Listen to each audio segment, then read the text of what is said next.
বাঙালির আয়েশ মানেই বেশ মজার মজার খাবার। তো আজ আসলাম এক ভিন্ন ধরনের ব্লগ নিয়ে। সবাই কেমন আছেন? জি আসসালামু আলাইকুম।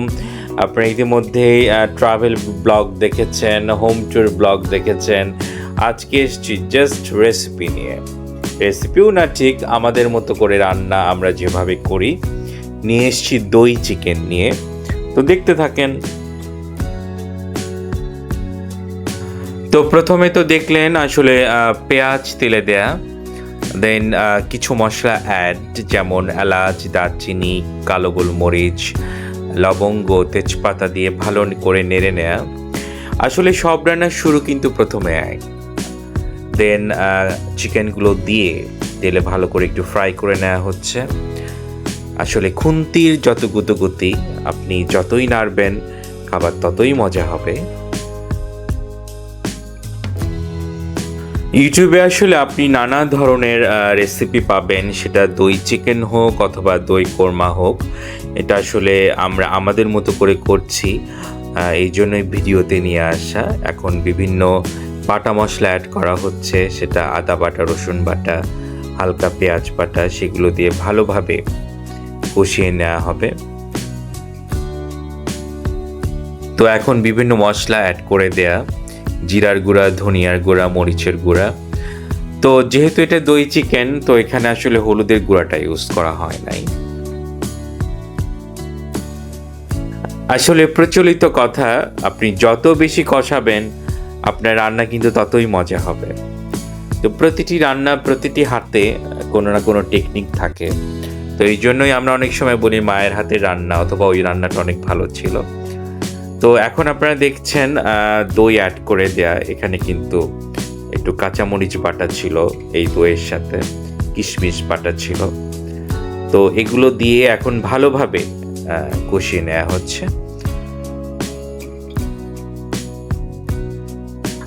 আসলে যারা রন্ধনশিল্পী অথবা যারা রেসিপি নিয়ে কাজ করেন, তারা কিন্তু প্রয়োজনীয় মশলা যেটা যায় এই রান্নার সাথে, সে ধরনের মশলা অ্যাড করে থাকেন। তো আপনি যে কোনো রান্নায় অনেক রিচ করতে পারবেন, অনেক মজা করতে পারবেন। আপনি যত বেশি মশলা অ্যাড করতে পারবেন আপনার খাবার ততই ভালো হবে।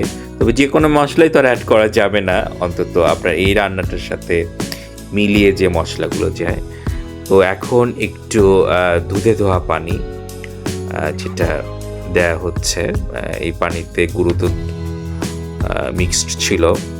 ও আচ্ছা, আরেকটা কথা বলা হয় নাই, যেটা হচ্ছে আপনার দইয়ের সাথে কিন্তু বাদাম বাটা ব্লেন্ড করে দেওয়া হয়েছিল।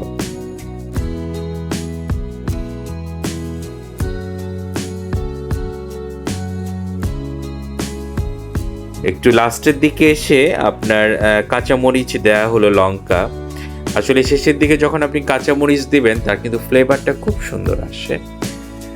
দেন এখানে কিছুটা কিশমিশ দেওয়া হলো, আলু বোখারা দেওয়া হলো খাবারটাকে রিচ করার জন্য। শেষে ঘিও অ্যাড করে দেওয়া হলো। আসলে ঘি দিলে তো খাবার মজা লাগবেই। আপনি এটা কিন্তু পোলাও দিয়ে খেতে ভালো লাগবে, আপনার দই চিকেন পরোটা দিয়ে খেতে ভালো লাগবে। আপনার বাসায় মেহমান আসলে এই খাবারটা রান্না করে প্রেজেন্ট করে দিতে পারেন। অনেক সময় রোস্ট করা হয়, মানে রোস্টের চেয়ে একটু ভিন্ন কিছু দেয়া হলো। তো হালকা চিনি দিলে কিন্তু একটু খাবারের স্বাদ বাড়ে। আর দইটা কিন্তু টক দই ছিল, মিষ্টি দই ছিল না। দেন পেঁয়াজ বেরেস্তা দিলে তো খাবার অনেক মজা হয়ে যায়। দেন আপনি এখানে একটু হালকা কেওড়া জলও দিতে পারেন, ভালো লাগবে। এটা হয়তো ভালো লেগেছে, যা হোক সাবস্ক্রাইব করবেন চ্যানেলটার, পাশে থাকবেন। সকলকে ধন্যবাদ। আসসালামু আলাইকুম।